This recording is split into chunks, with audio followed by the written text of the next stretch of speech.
We love One, hip two, hop. 1 2 1 2 1 2. We are back at it. Big salute to all my members who are getting to tune in to this preview for this interview that we got going on here. I've been watching this gentleman's content for about a year now, or maybe a little bit more than a year, and his coverage of different, not only the Joe Budden podcast, but multiple content creators in this space. And I love to hear his POV on things. So I was like, you know what? Let's talk shop today, get into a whole bunch of different things that are going on in the scene, as well as what's going on with this gentleman himself. So with no further ado, I would like to welcome Danny from the Stop to the motherfucker. Budden tells Melissa Ford to quit. Something negative. And Joe would implore Melissa Ford to quit. Now, they were talking about Van Lathan and how he started crying when... Let's go, man. What's up, man? I'm happy to be here. How you doing? Yo, thanks for coming through, bro. Listen, man, just watching your content, bro, and the evolution, because you're fully podcasting now. I see you. Yeah, for sure. Can we get to the podcasting and then we'll do some reverse engineering to what your main thing is? Because I seen you post a picture saying that you might be the next. What did you say, Walter Cronkite or something? Yeah, Johnny Carson. Johnny Carson. That's what it was. That was the reference. But no, the podcasting thing was really it's a lot. Like podcasting is a lot for me, more difficult than doing think pieces, just because you kind of can control editing and you can do all that, and you can anticipate what you're gonna do. But trying to figure out what someone else is gonna say or how the audience will respond is different. But podcasting is a small part. I still think the bread and butter of what I do is the think pieces, and I rather go in that direction. But I still like doing the appointment viewing of podcasting, because I feel like people just love that high end cameras, multicam view, especially for Patreon. And it's also appointment viewing because I'm not going to do a podcast every week. It's like once a month, and it's really for my Patreon fans and sometimes the YouTube people. Yep. You've been able to build a pretty good Patreon, man. Like, when did you decide, you know what, let me start doing some paywall content? Well, the biggest reason I did it is in case demonetization ever happens on other platforms, whether it be YouTube or Twitter, because you never know, policies can change and things can happen, or people can say, I don't want that anymore.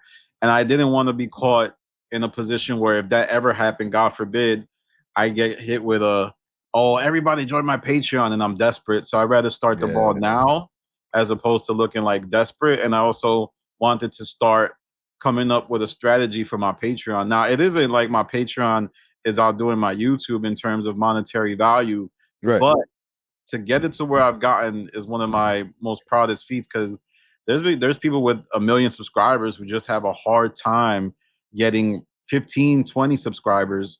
So I'm talking about YouTube subscribers versus paid subscribers. So I'm happy to do that. And, it takes a lot of work. It takes a lot of effort. It takes, especially Patreon, but that more so than YouTube, you really have to take the money you make from it and put it right back. So, yeah. Yeah, no, and listen, man, just to make sure that you keep the Patreon stocked with content too, or stacked with content, it's a whole other job being a YouTuber as well. Yeah, the fans are entitled on Patreon, as they should be. They're paying for it, so they deserve for you to, really take it serious. And it's like, Joe's Patreon or Andrew Schultz's Patreon, you have to keep posting and posting and posting and posting, because if you don't, you're going to get some really bad messages. And those are going to be coming from your biggest supporters, which is not good. It's different if somebody comes on your YouTube channel and be like, Danny, you suck. But if somebody comes on your Patreon and says, Danny, how could you do this? I spent your money. It really should hit you in your heart. But yeah, it's a lot of work. It's like running a second YouTube channel. Yeah, I've been trying to adopt the same model with the membership section that we have over here on our YouTube. I try to, like right now I'm doing a members only preview of this interview, but most of the time, like, I'm doing my interviews, I pre-record them, and then I try to get them up on the channel immediately, even if they're not coming out for like 2-3 weeks, just so at least the members can get some early previews, like something. You know what I mean? Yeah, you have to make members feel like they're part of a private club, even if it's 2, 3, 100. You got to make them feel like they're special. even if you realize that they have names that are similar to how they follow you on Twitter or Instagram, you got to shout them out there, because a lot of the time those people are the same people commenting on Twitter. They're multi-platform followers of you. They're high engaged, and you got to respond to their comments, make sure they feel welcome and appreciated, especially for smaller creators like us. Obviously, Joe and Charlemagne and folks like that, or even Trap Lord, who has a booming YouTube channel, they can't respond to everyone, but I think we have a better chance at doing that. Yeah. So you got to make sure you cater to them. No, definitely. And before because like sometimes when I'm listening to answers, other questions pop up, right? Because I'm thinking your Instagram page is pretty much non-existent, Yeah, for right? sure. Yeah. Like you don't have that many followers, like a very small amount of followers, and that doesn't really matter in the grand scheme of things when you're a YouTuber. Can you explain that? Because I don't think everybody understands that you don't have to have a million impressions on Instagram for it to transfer back over to your YouTube videos. Yeah, I actually think those are all different ecosystems, kind of like a tiger can't survive like in Antarctica, like, or like a Mm-hmm. grizzly bear can't survive in the summer. So it's kind of the same concept to me. They all have their different ecosystems. There's some baseline levels of engagement. My Instagram is just, I made the decision as somebody who still has a full-time job that my YouTube is number one, my Patreon is number two, and my Twitter is three.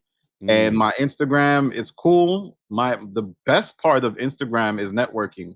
I get to DM people. People come be like, oh, let me DM Danny from the stop. And that's how I met Adam22. That's how I met Rory when they first started reaching out to me. But Instagram, I haven't been able to translate things, but that's not to say Instagram won't become a big priority for me in the future. It's just Right. as of now, in order to stay sane, I don't cater to it. I've tried. I posted shorts on it, but it's just too much stuff to post on. And I kind of see why you need a team, but as of now, I don't have a team, and I don't plan on using one for the foreseeable future. But yeah, Instagram is this different thing, and maybe one day I'll learn how to migrate. But for me, I think there's no such thing as using something to feed it. You got to approach each site as its own special thing that you spend attention on. And right now, I just don't have the attention for Instagram or the bandwidth. Yeah. Well, listen, man, your channel is growing. I know that AdSense is starting to add up. I might start seeing a whole bunch of these posts on your page with all the words popping up. Then I know you got a manager over there on your Instagram. Yeah, for real, for real. That's definitely a case. And I mean, you see other creators, I think like Flacco and Chigs, that they start with YouTube, and then all of a sudden their Instagram gets really, really big, and they start doing that. And that is true. If you see me with a manager and there's like mad post on my Instagram, something's changed. There will be Yeah. signs. There will be signs. Yeah. And you did mention a 9 to 5, right? Mhm. Because a lot of people have had this misconception that when you do YouTube, it's like, okay, that's it, can quit the job, right? Why haven't you quit yet? Do you think that you're like, will you ever quit?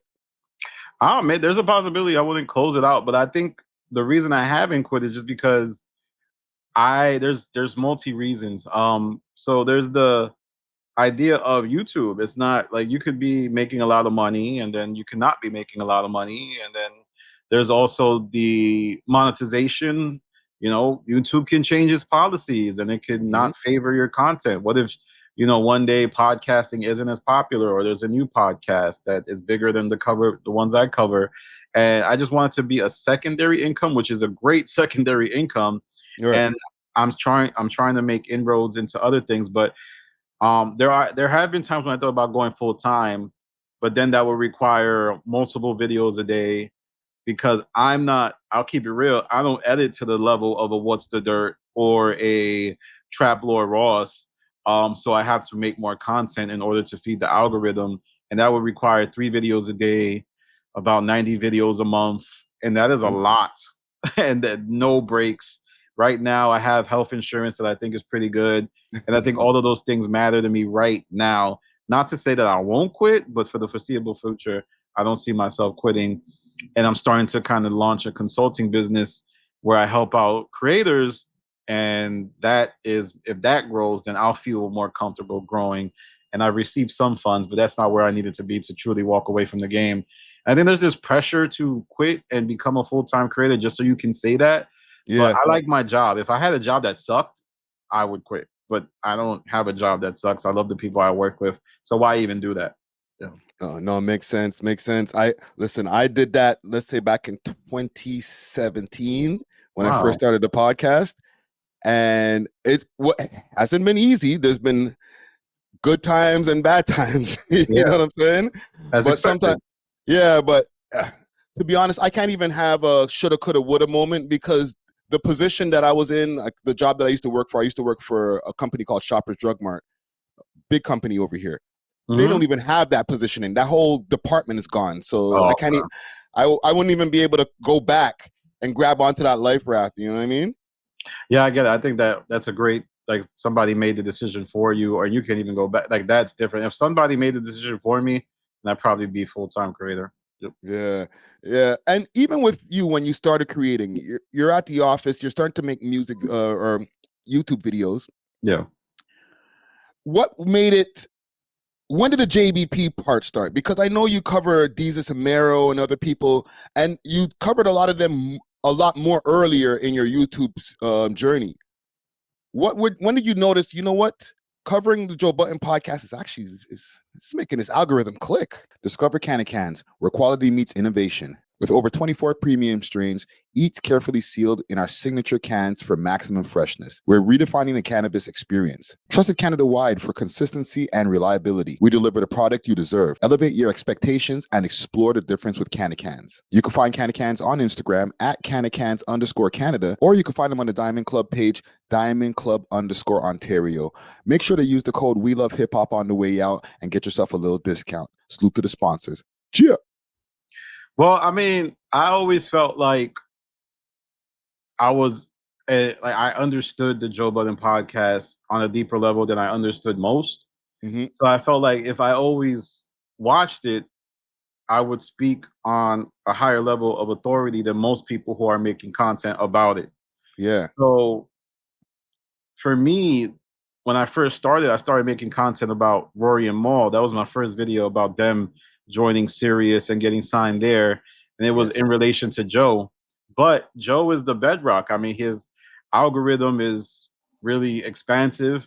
He intersects with a lot of people. So he's beefed with Drake, he's beefed with Jay-Z. So those Mhm. audiences are invested with him. So he's just like, I kind of call him the Forrest Gump of hip hop, where he's a gateway to talk about many things. And that's why I felt like he would always be, especially the podcast would be a great example to react to the reactor that reacts about a lot of things. Yeah. And so I was like, all right, that's gonna be like, in terms of a food pyramid, he's gonna be the top. And then there's gonna be other things that are very important. Rory and Maul, because their audience intersects with Joe Budden. And then Mhm. obviously Charlemagne and the Breakfast Club, they're massive. They're the biggest to this day. But there's a lot of competitors in that field making content about them. But yeah, Joe is just, to me, search engine optimization. Like, you gotta, like, people love comment content about him because he interacts with so many other topics. Yeah, and you know what? You are the first to own that part of the algorithm because, like you just mentioned, the Breakfast Club has multiple people that are on YouTube. People, Mhm. the algorithm can count as authorities on whatever's happening with Charlemagne or whatever. But I'm seeing copycats, or respectfully, for copycats that are like Joe Budden reaction now. And I know they've been watching your channel and they're like, yo, I got to get a piece of this, man. Yeah, for sure. I mean, you gotta take influence from where you can take it. I don't even see it as offense. I think people have watched me and they thought, how can I put my spin on the Joe Budden podcast? You know, Danny's from New York. I may be from another state and I view things differently. Or I may be from another country and I view things differently. Or I'm a fan of Joe more so than Danny, the celebrity. Like, Danny's just a fan of Joe from the podcasting aspect. So maybe I'll have a different type of spin on it. And Mhm. there's also the Twitter spaces, right? That's a whole nother ecosystem where people Yeah. are posting up spaces, reacting to the spaces as if it's a podcast. So I don't know. I think it's fine, man. I think you got to do what you want to do in content. And for the most part, most of the people that do something similar to what I do, they do it differently. So Mhm. like JBP Elevated, I don't know if you're familiar with him. I am. Yeah, he does it differently. Like he's much more focused on the interpersonal relationships and kind of the dynamic between hosts on and off air. I think he's really good at reading people, whereas I'm more of a analysis. Let's find the clip. When did he say this? Why did he say that? Oh, let's rewind to 2 years ago and pivot back to this conversation. Yeah. Whereas he's more so in the moment, but he's really good. There's a lot of people that are doing it who aren't as good as him. So I very much welcome it because it just kind of makes me gain influence from the people that I've influenced. Well, listen, man, you won't say it. So these are the words and opinions of Friday Ricky Dread. Yeah. They your sons, yo. I don't. Yeah. I'm playing. Now you're right. I get. I know everybody is gonna be called a son of someone. I know people call me a son of Chigs. So it's just part of the process. Like that. Like Chigs is definitely someone that I used to watch his content, and I was like, I wish I could I wish Chigs would dive deeper into certain things because he was just stating what happened, which is very smart because a lot of people don't even care to dive deeper into things. They just I want to know what happened. I want to move on with my day. But Yeah. being from the Reddit message boards, I knew that there was a thirst and a hunger for people to really dive deep into these subjects and do like 10-minute, 15-minute videos about an argument that happened between Rory and Joe. So Yeah. that's an influence. It's like you just got to accept it. You got to take influence from somewhere and then add variation to it so much that people know that you're your own thing. I feel like I've seen. Maybe if I'm maybe I'm mistaken. Did you and Shigs have a beef? Yeah, we did. It was but it was like a content beef, so it wasn't like No, yes, content beef. yeah. It was a funny thing. It's kind of one of those sordid affairs that I don't even know where it started. So I think I had made a video where Rory talked about a comparison of me and Shigs, and I posted it. And then there was another incident that happened on a Discord, and then I was kind of making allusions to the difference in me and Shigs and stuff like that prior to those incidences, and people kind of noted that it looked like I was taking shots, but really what I was doing is creating a storyline uh, that I think is integral to like these types of contents.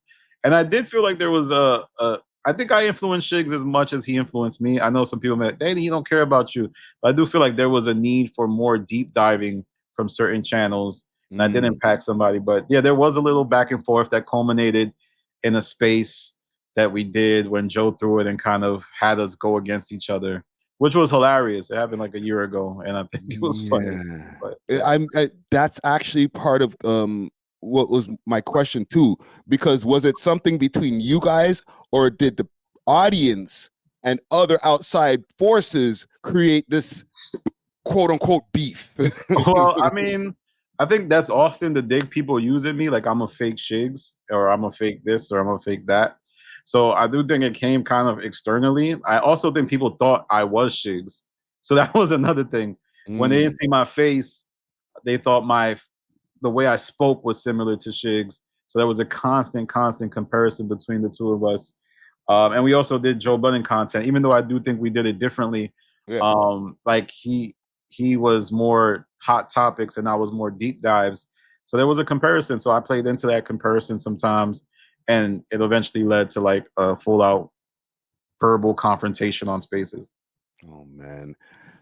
Even with the face reveal, because there was a space of time that you didn't show your face. Yeah. Was it Joe Budden that made you show your face when he posted a picture? Yeah, yeah, I think what it was is because I talk about Joe and I talk about Joe, maybe not in the best light, like the fans of Joe, I would say the most extremist Joe fans, because there's like normal Joe fans that are fans of his music and his podcast, but then there's the extremist JBP fans. They found a picture of me, I think it was from YouTube. Like I did a YouTube video back in like 2009, and they found it. It was part of this skit where I was pretending to be like some like fake rapper in college, and so they found a skit of me making like this dumb face, and they posted it on Twitter, and they sent it to Joe, and Joe put it on his page, and yo, I got so many people hitting me up, like in my personal life, like Danny, what's going on? Joe posted your pic. I'm talking about people I hadn't spoken to in years. But yeah, after that, I was like, damn, I got to show my face now. I would like to have revealed my face. I would like to have more control of that, but you know, Joe kind of is insane sometimes, and so you gotta deal with that as you wish. And I was on Spaces, and I was kind of talking heavy, so not talking heavy in terms of like disrespecting how people look or anything, but just talking heavy about the podcast, about how like I thought it wasn't as good as the Rory and Maul days, and I think he posted that as some type of humbling, but I mean, it is what it is. He likes to make people feel uncomfortable, which is how he kind of engineers content. Yeah, that's his bag. That was a moment right there. I was Yeah, like, that was a classic. Yeah, classic. oh shit. That was December of 2023, I think. So was that the first interactions that you and Joe started having, or who was the first from the people that you talk about? Let's say from the JBP universe. Was it Rory or was it Joe that you first started interacting with you? Like, you're making this content. Keep this in mind. You're making this content. You're talking about these guys, and now when I go on Spaces, you're constantly having conversation with these guys. Yeah, I get what you mean. Like, it's just odd. Sometimes I think it's odd. Yeah. Yeah, it's like, it's not odd, surreal. But Rory was the first person to ever speak to me like on a public platform. So I don't know if you remember Reddit. It had like its own version of Clubhouse. It was called Talks, Reddit Talks. No. And yeah, it did. It did. It was not a success, so they got rid of it. And I used to be throwing Reddit Talks, and I put it on YouTube as far as like, hey, I'm going to be on the Reddit Talk, and Rory joined, and he spoke to me. This was like, I think 2022, and then 2023, Spaces come around, and I started doing Spaces more, and a lot of the cast members started joining my Spaces, and they started talking to me. And you know, we get into these back and forth. But the first time I spoke to Joe, as far as Spaces and in real, like, I guess, one-to-one conversation, was August of 2023, because that was when the JBTV community started to do Spaces, and I was originally part of that, which was a weird idea, but I was part of that.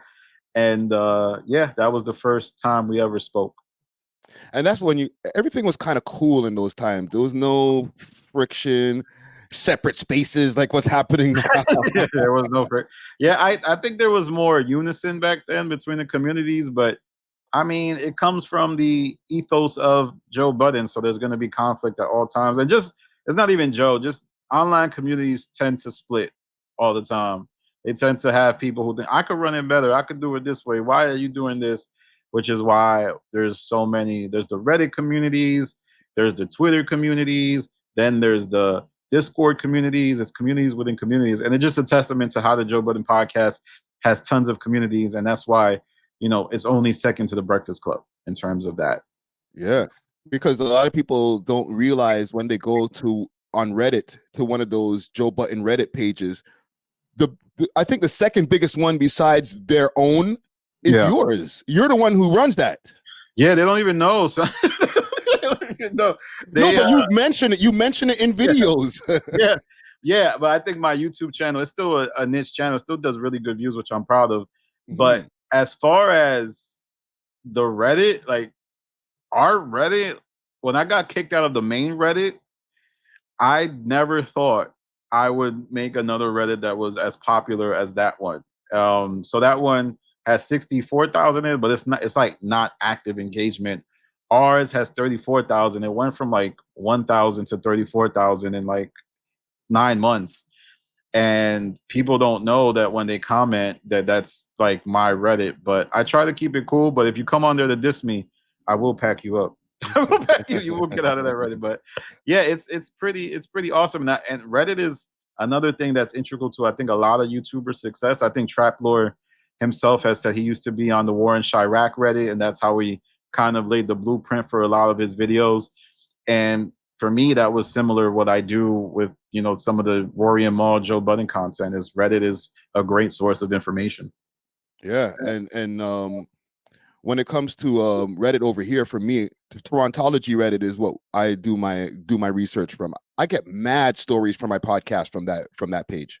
Yeah, it's really a cheat code, and it's like you can even use it as a metric. Like you can do a post and be like, "Yo, what happened with Rory and Maul and the issue with the accounting?" And if it gets a lot of upvotes, you're like, "Oh, this looks like it could be a good YouTube video," or that type of thing. So that's a tip or a trick that I think people should kind of realize, is that Reddit is a big source of knowledge, and it's also archived, and I think easier to navigate than like looking on Google. Yeah. Yeah, knowledge. I don't know, because like there's a lot of people's opinions, but I do get what you mean, because there's a lot of stuff that we wouldn't know sometimes until we look through some of these comments, and then somebody seems super informed. I'm like, holy shit, man! How do you know all of this? And clips. There's people post clips, and also sometimes some of the people from these shows be on them Reddit with burners, and they want to get their narrative out. So if you're able to, you can kind of sometimes feel when someone's talking out of their ass, and you can sometimes spot when someone is talking from more of a knowledgeable standpoint. Yeah, no doubt. And even when it came to like doing these reactions, like we can even come a little bit full circle now. From being behind the camera, or not even behind the camera, not showing your face, you're doing reaction videos, and then I see you pop up with a Rory interview. That's different. With you is different. Yeah, and I don't ever talk tough. I will knock shampoo them. Yeah. And a Julian interview afterwards. I got to tell you before you answer, low key, you inspired me to go and interview Julian afterwards. I didn't even know you did a Julian. That's fire. I did. I gotta go check that out. Yeah. Check that out. So when did that transition start, man? Where you're like, you know what? Let me see if I could actually get these guys and come in and have a conversation with me. Yeah, I mean, Rory, this was a big moment for me. So in December of 2023, I do a space with Rory about the breakup, and that was like a big deal. And there's, for me, lore of my channel. So Rory agrees to do a space with me, and he specifically tells me, like, "Yo, I'm just coming there to talk to you. If anybody else comes on stage and they on some BS, I'm gonna leave." And I think what he meant was Joe. So Rory is speaking, and then Joe comes and he requests to be on stage, and I ignore that request and I don't bring him up. Now, I think the reason why that was so important was because I feel like me ignoring Joe and not bringing him up was a sign that I had some type of moral integrity. Because I could have went for the moment and just brought Joe up and be like, "Yo, go at it," and then Rory would have left and be like, "Danny's an asshole." Yeah. So I think after that equity I built up, as far as having some level of moral integrity, which a lot of people don't think I have, I felt like, okay, I could reach out to Rory for an interview. So I reached out to Rory for an interview via Instagram, which is, like I said, a great place to do networking. And he says, "Let's do it." And Rory did not charge me like Ice tried to charge me. Ice tried to charge me $1,000 when I asked for an interview. And he also, when he was like, "Oh, we could do it on phone," I was like, "Nah, I want to do it in person." And he was like, "Oh, okay." And he did it in person. He came through to Mandy's studio in Brooklyn, and we had that conversation, and it was a great interview. And it was like a big moment, because I think a lot of people thought like I wouldn't be able to pull that off, or I wouldn't be able to discuss. And you've seen people try to do interviews that it didn't work out. So that's how it happened. These people watch my channel, then they join me on spaces. They see that maybe we have a good rapport, or see that I'm not exactly maybe the persona of the think piecer, because when you do think pieces, you can't necessarily talk like you would, like we're talking right now. Yeah. And they have a interview with me. So then I do the Rory interview, and then Julian wants to do the interview, and then Imani wants to then I reach out to Imani, and he agrees to do the interview. So that's kind of how those steps progressed. No, man, I really, when I saw those interviews pop up in a studio, in the WTF studios and stuff, it wasn't WTF, it was Mandy's studio. Yeah, they look almost like indistinguishable because they have a similar aesthetic. But yeah, it was Mandy's studio. Right. When I saw that, my respect level for what you do went up 100 points, bro. Because it's one thing to be commenting on all these people, and we make videos, reaction videos and stuff like that. But now when you're able to actually say, you know what, I've made multiple videos about you. I'm not an actual podcaster, but the person's actually ready to sit down with you. I was like, yeah, this guy's on his way, man. So salute to you for that, man. No, thank you. I do feel like it was something that was a big moment for me because it allowed people to see a different aspect of me. I didn't think it was hard because I had been, I'm well versed on these things. I believe people thought I wouldn't act the same in terms of asking the same questions I did, but I was still just as messy, as Mhm. like trying to get to the bottom of things as I was. I was asking Julian what happened with Eden. I was asking Rory and Mo why he beefing with Charlemagne. It was fun. It was fun, and I think we're gonna still keep doing that. I just never wanted to be the podcast weekly guy. I want to do like a podcast once a month to make it feel special, and I also want to keep costs down. Recording in New York City costs a lot. If you want to book a podcast studio every month, you're spending like 2 to 3 thousand. So that's not, yeah. Damn. See, If you this is want what to, I'm talking about, man. yeah. People think it's expensive to book at my studio, bro. It's not even close. Break that down, please. Some of these prices, because you have So multiple podcast episodes.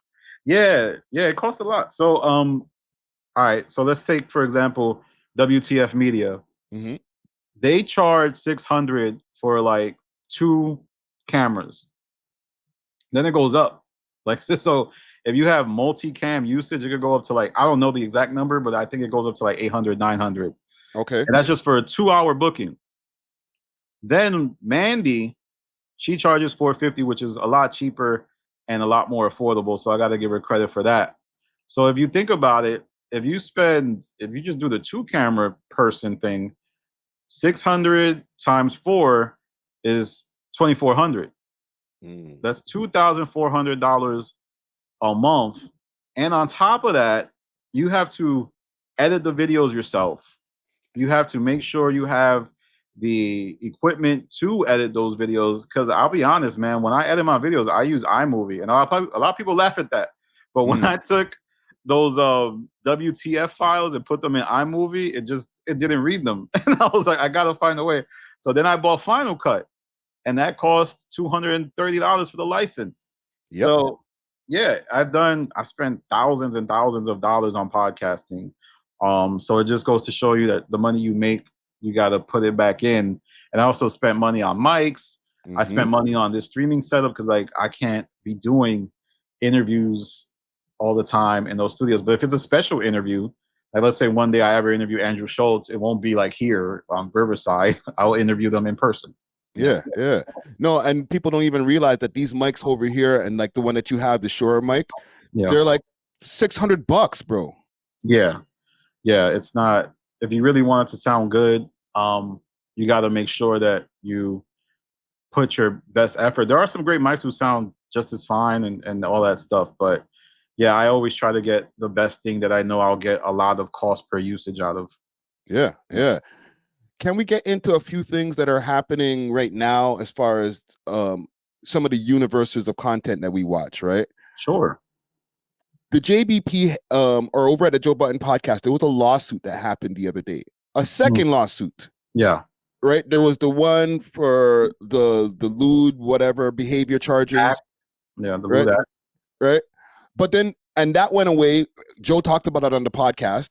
But then there was a second one with Melissa Ford's name involved. I did a story on it myself, but I've never heard shit since.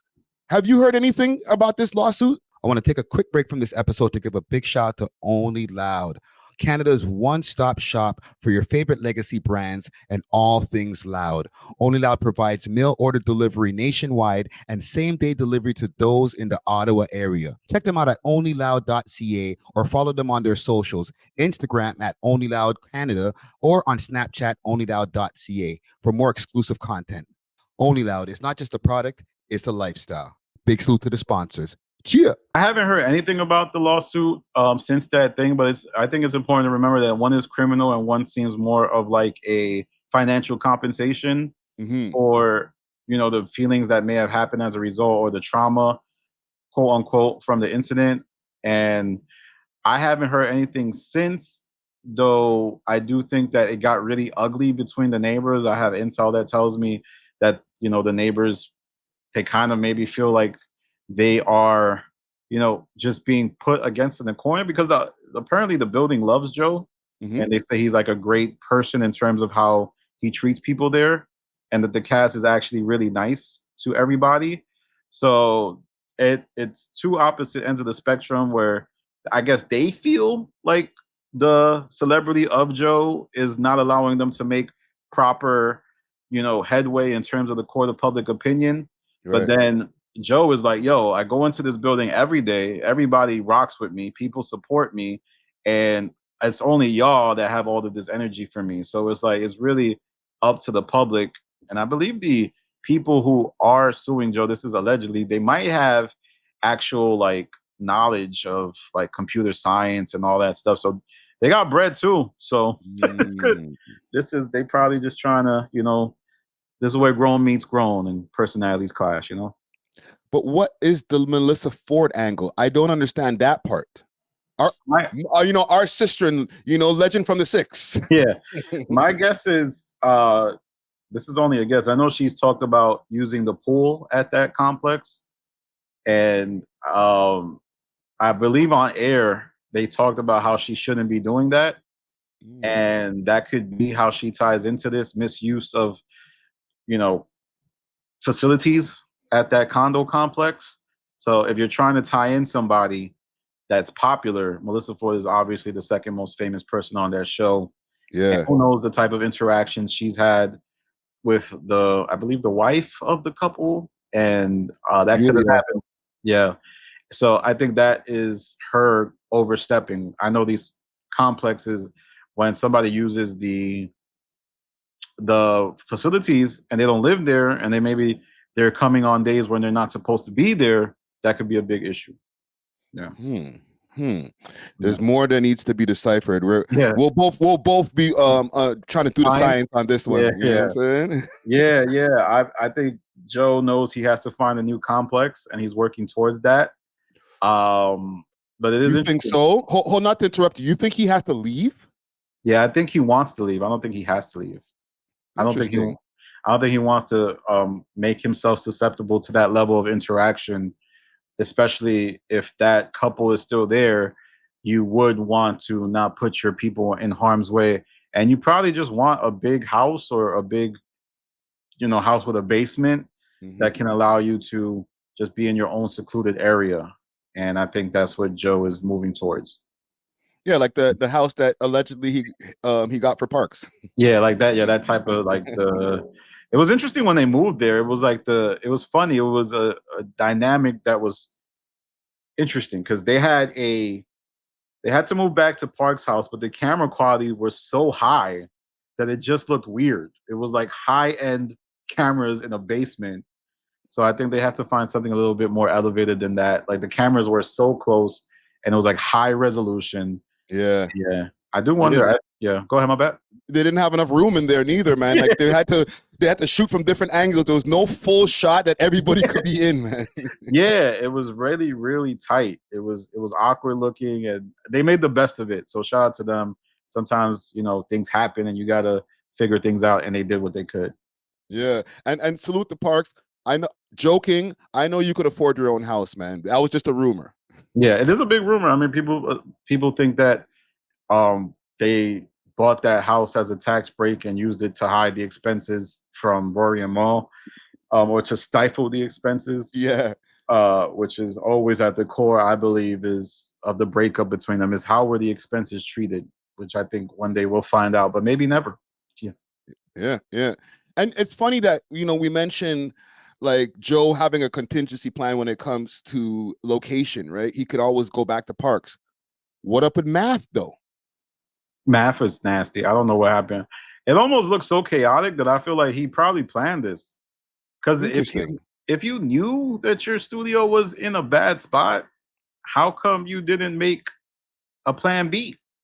So I think by Mecca's movements and him going on podcasts saying, I didn't even know what was happening. I didn't know what was going on. And him even making content himself, that might kind of lead us into a direction that I feel like, things might be reorganizing over there. But there's a lot of things going on in content. So there's also the theory that Math just wants to focus on music, which seems like a bad idea. But hey, I am not one to talk about what pursuits someone may have.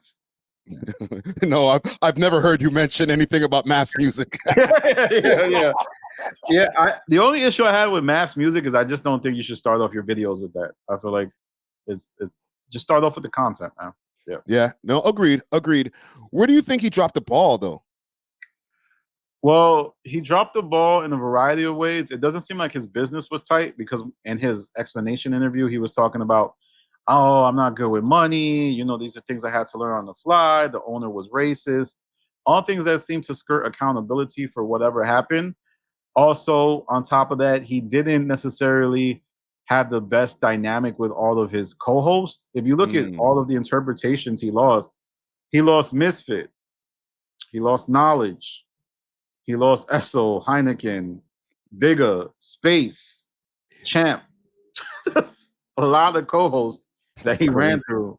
And I think he might have lost more than I don't remember. So that, I think communication was probably something. Mecca alluded to it in the Rory and Maul interview, how they were all going to speak together with Esso, Heineken, and Space, but then Math blew off the meeting because, you know, he had to have a meeting with Diddy about Revolt or something like that. So it's clear to me that he lets ego get in the way of a lot of things, but sometimes that ego is why you're great, but it's also why you're, you know, the end of a lot of the positive things in your life. So hopefully he could get a balance of that. I don't know how it's going to go for him because he's not saying anything that I feel like is positive for someone trying to find their next steps. Yeah, I did a video on that whole, you know, thing with him in the barbershop in the dark and stuff like that. And I spoke about some of the same things you spoke about, his whole cast changing and everything. And the main thing I seen in the comments was Math is afraid of accountability. He's allergic to accountability. Just a bunch of accountability comments. So maybe that might be the issue. And accounting. Maybe he's also not accounting for his money. So yeah. Because I made this point in my video. Tax season happens around this time as well.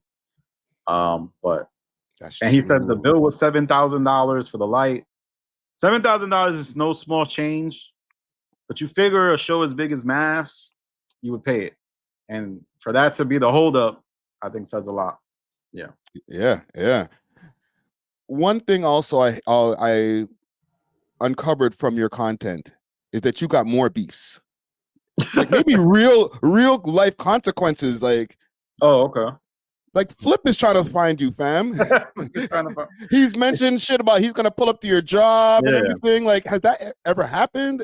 Are y'all okay now, or what's going on with that? I wouldn't say we're okay. I think he uses it as a form of content, but I don't come from the street background, so I don't react that way. But ultimately, we had like a weird journey, me and Flip. I never met him. Well, actually, I did meet him. That's the crazy part. I met him when I was in college back in 2010. He recorded at my college radio station, and he was kind of the same person, always loud and on all of this stuff. But he joins the JBP in 2022, or I think around that time. And initially, I'm making videos talking about how Flip is, you know, doing his thing.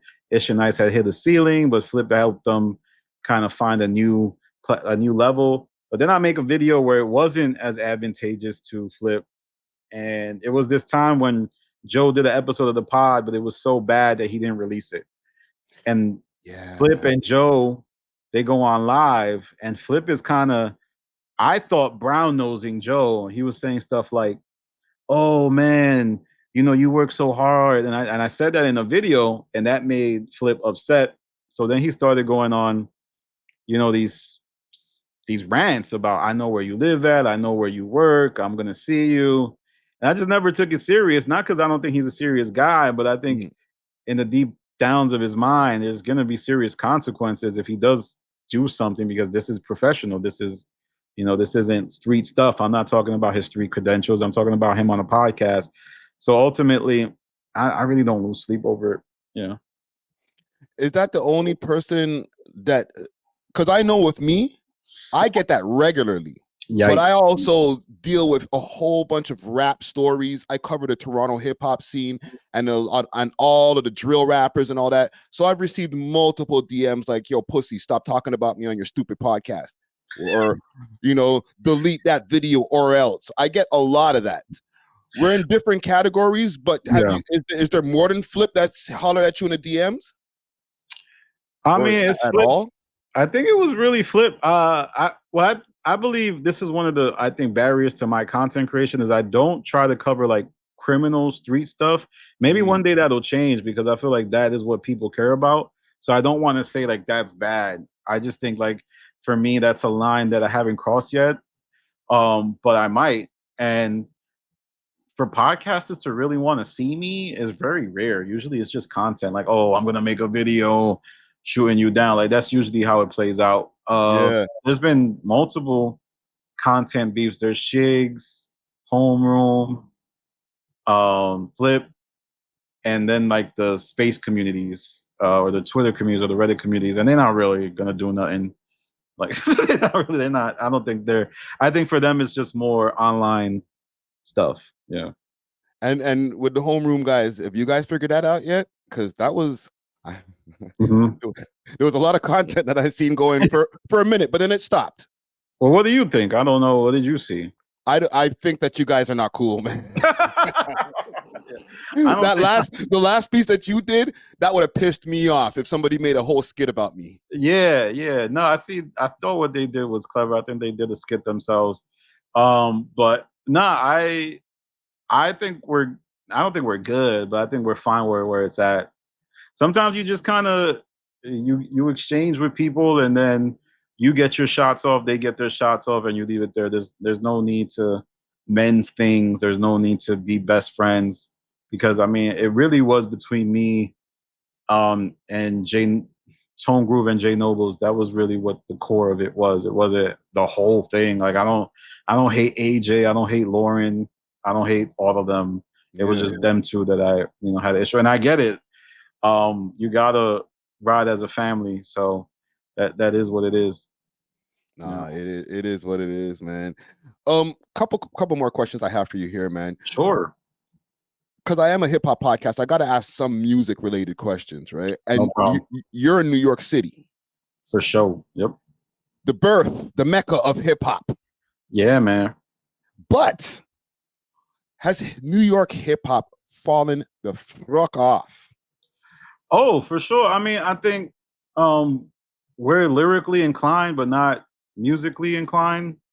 So I think we're great at lyricism, and that's why I like Drake a lot because I feel like he takes a lot of influence from New York hip hop. But like, of course, the South and Texas and all the West Coast in the early '90s, they're gonna overtake New York because they make catchy records. But it's not just that; they're also very lyrical themselves, and the way they think about music. We had put ourselves in a box, and that is what happened. We gave away a couple inches, then we gave away a mile. We had superstars, and I do think the best rappers ever come from New York City. But as far as the rank and file rappers, we don't have it. We don't have it. Like Atlanta's 10th, 15th best rapper is probably more popular than our 10th or 15th most popular rapper. So I still think we make amazing people, and I listen to New York rap now more than I listen to everything else.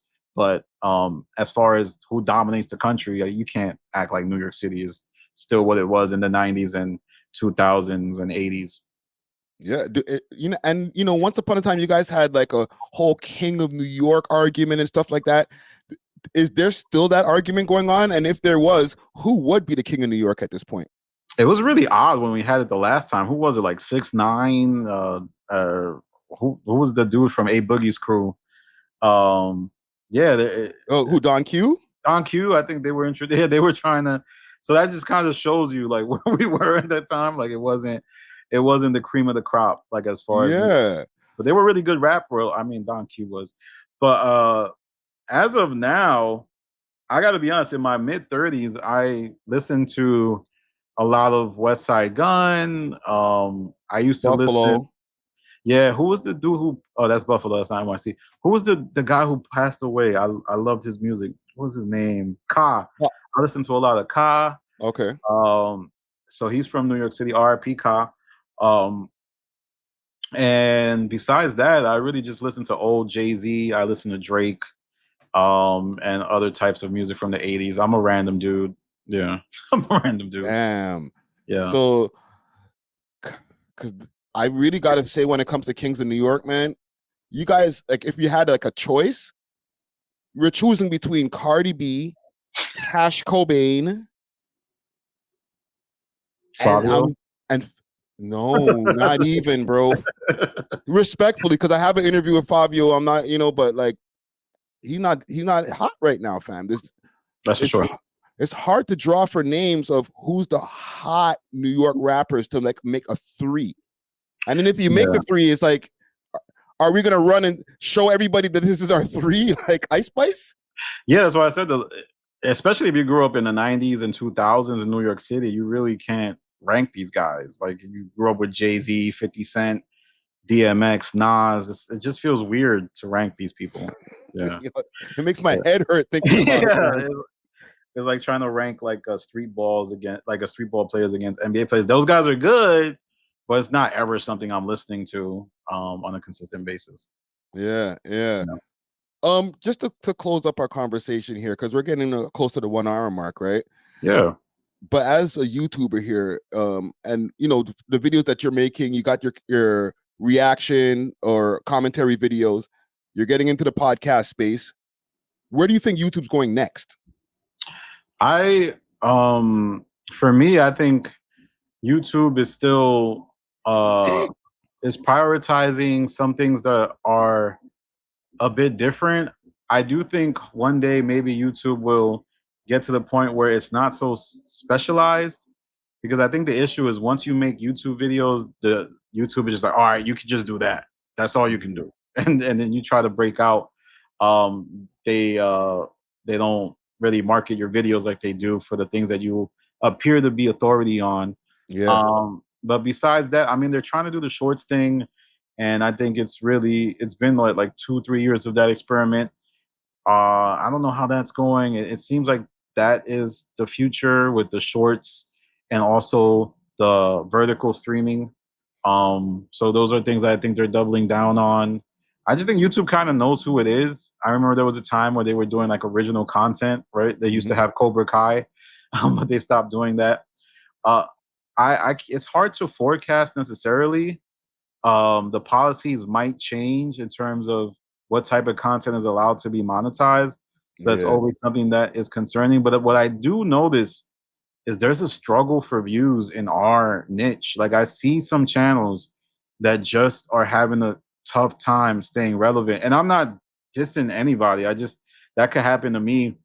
But there's some people that I saw used to get views that are like, really, it's tough now. And then even if you look at offline trends, if you look at maybe people who like gang members, that could end as far as, people get arrested and it's like tough to interview that, or monetization can change.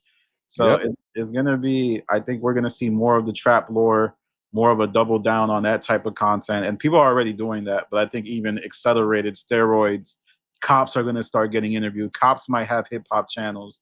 Those are all things that I see. Interesting. So you're saying, like, content wise, like, I hear what you're saying with the YouTube itself, right? Yeah. But content wise, you think we're going to go more into a more documentary type of move? Yeah, I do think with the economy in a weird place, these bloated crews of podcasters, these we're gonna have 5, 7, 8 mics, and they're all gonna do different podcasts on different days. Those days are done. I feel like it's better to just kind of make content less missable and make more high quality things that the algorithm feels comfortable suggesting.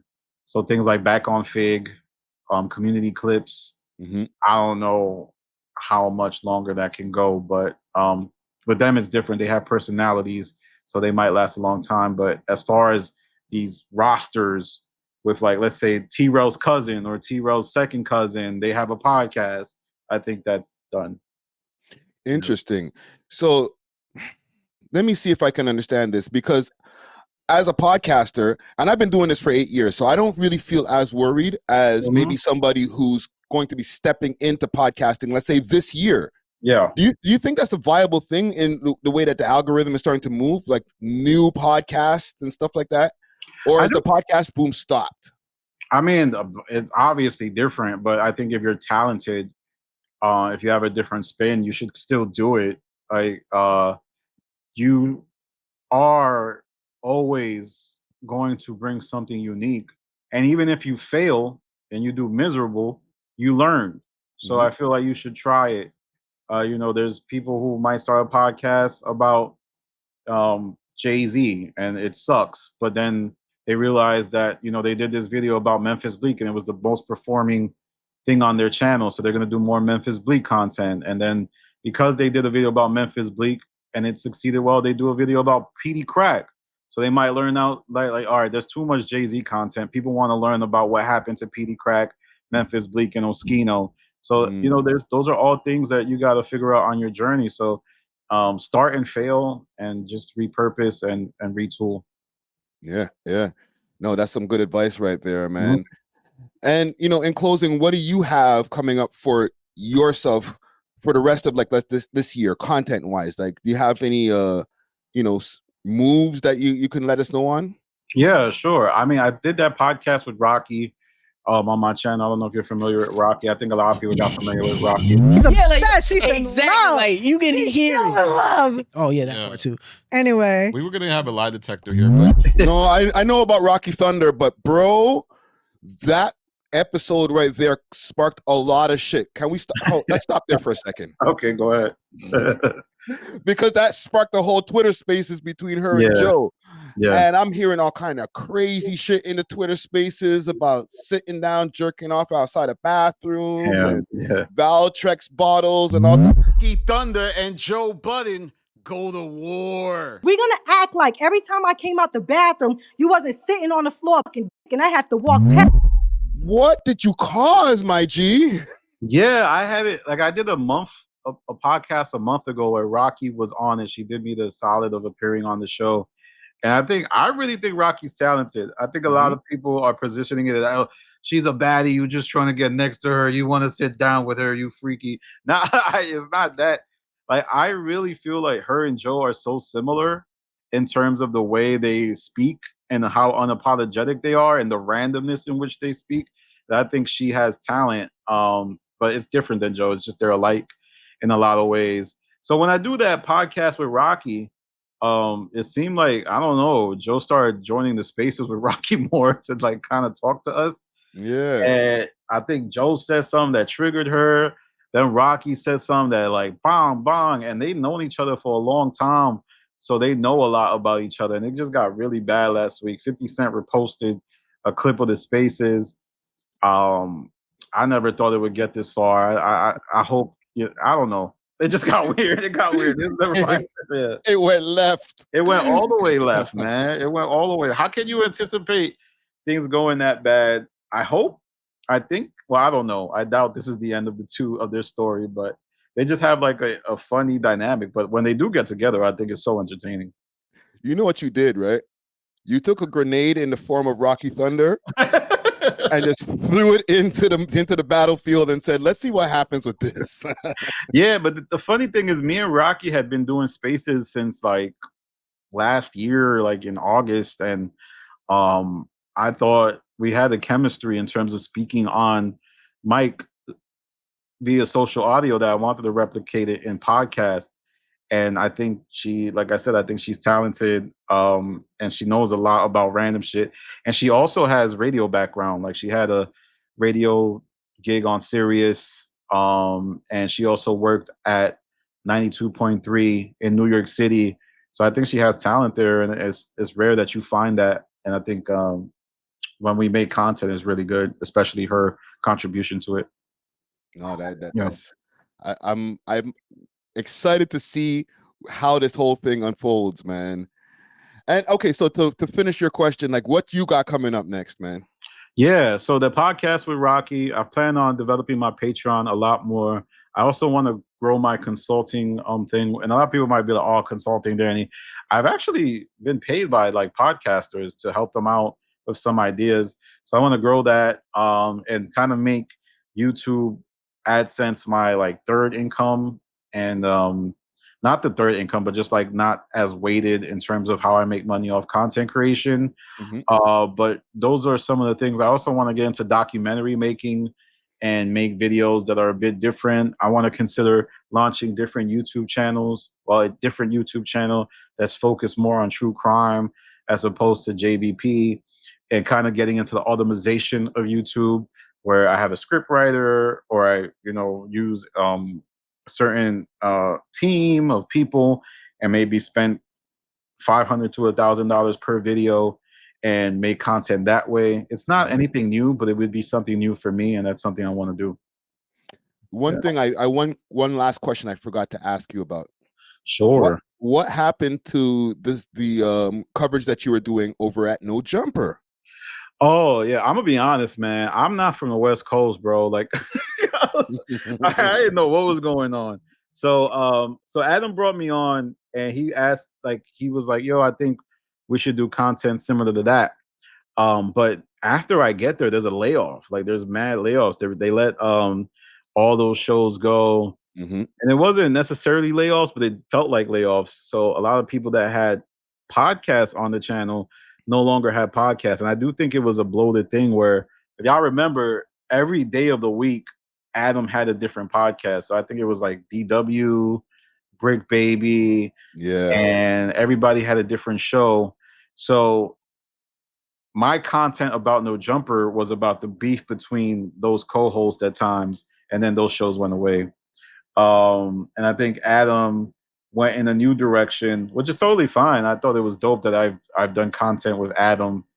We're still cool. I think a lot of people think me and Adam fall out or something like that. Nah, we speak often and communicate a lot. I really have a respect for Adam, even though everybody seems to hate him. I do think the way he runs his business is something that I think you can take a lot from.